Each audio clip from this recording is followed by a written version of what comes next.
Koan of Chu is very likely to be the final villain in Kingdom, which means the three great heavens of Shao are set to be the penultimate enemies in the entire story, with two of them to go around. These are two precious matchups, the last real threats before the last villain, meaning that these matchups are likely reserved for only the most important characters. It is unlikely that Shao's great heavens are defeated here at Hango, as Hara has hinted at Shin's win condition for this arc to be to simply capture Shao's city of Hango. This is the complete opposite of usual arcs, where the protagonists have to actually defeat the commander-in-chief, because the goal in Hango is to simply capture the city, to put a lid on Shao, and prevent their royalty from escaping should Shin choose to invade their capital. This reverse setup strongly suggests that this is simply a warm-up battle that serves to give us a preview to Shibashou's abilities, and the point is to give Shin a symbolic victory against the Great Heavens here rather than a direct and permanent one. And even though Shibashou has only just revealed his abilities, if you look throughout the entire story, there are actually many clues we can draw upon to determine his individual role in the story and which protagonist has been foreshadowed to defeat him. So before we continue, make sure to subscribe for new Kingdom videos every week. To begin with, there is one Great Heaven who I believe will actually be defeated permanently here at Hango. That would be Riboku at the hands of Shin. Unlike Shibashou, Riboku's storyline is specifically and personally tied to the core narrative of Hango. In the story of Shin's life, Riboku is ultimately the main villain. He is the cause behind most of the suffering Shin has faced. He has played the role of the big bad throughout this arc, and so his defeat seems far more fitting and meaningful in Hango itself rather than in some future arc. Story-wise, it just seems like this is the point where Riboku is meant to finally have to face retribution for the evils that he's committed all of these years.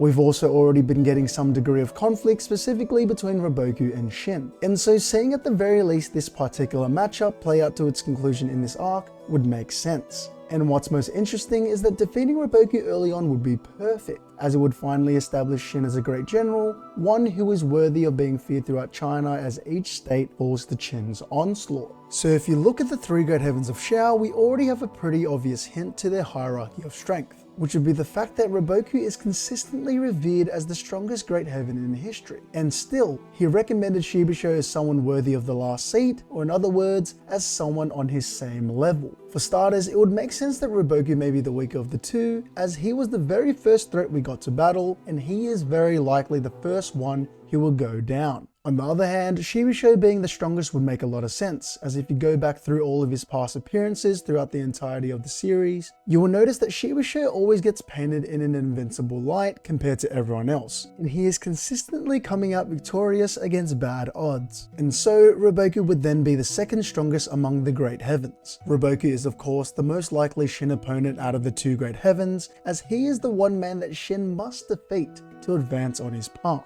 This shouldn't require much explanation. Shin has always vowed to defeat Riboku from the very beginning of the series. Riboku even states that Shin must become someone that surpasses Oki to defeat him and advance on his path, which adds another level of connection to Shin. And Riboku has already established that he is one of the most powerful characters in the entire series. As such, we can assume that out of Shibashou and Riboku, Shin would be more likely to fight Riboku, as usually the other is left to Ohon, who also gets to fight against someone of similar level to Shin's opponents. If there is any character in Kingdom that has a role important enough that it would warrant them getting to fight Shibashou over Ohon, it would be Osen. After all, Osen is literally the man at the helm of the entire army invading Shao, and has been for years. As we can assume that Osen's not actually going to defeat Shibashou himself at the end of the day, but he still needs a meaningful role and a significant win as the man that's at the center of this battle, and has been working to build up his kingdom longer than anyone. Defeating Shibashou would be very fitting for him. It would also carry some symbolic significance, as Osen is clearly deeply driven by his desire for his own kingdom, and Shibashou is someone beloved by his people as a king, therefore likely representing the dream that Osen has been fighting for all of these years, which is all the more interesting after Riboku said that he could not nurture such an environment. Additionally, it should be acknowledged that there is a theory that Shibashou may rebel against Shao. This is largely due to parallels with Osen, with both of these characters seeking to build up their own respective kingdoms separate from their state, with Shibashou and Osen having their own set of loyal retainers who place them on a pedestal. The parallels are quite striking. The only reason I bring this up is because Shao's three great heavens are currently featuring heavily in an arc that comments on rebellion, albeit subtle, against one's home state. Within the beats of Hango, we can see this over and over, Osun's retainers outright proclaiming that he is one who will forge an ideal kingdom, and the citizens of Seika having no desire to join, quote, other people's wars, when they have already built their own safe haven of a kingdom. So could Shibashou actually rebel against Xiao? If so, that would mean that Xiao could find herself at greater risk, or even Shin, should Shibashou and Osun choose to join forces. Anyway, let me know what your predictions are for these matchups in the comment section below. Did you enjoy this video? Check out my other videos. Be sure to subscribe and ring the bell to stay updated on my latest videos. I appreciate you guys.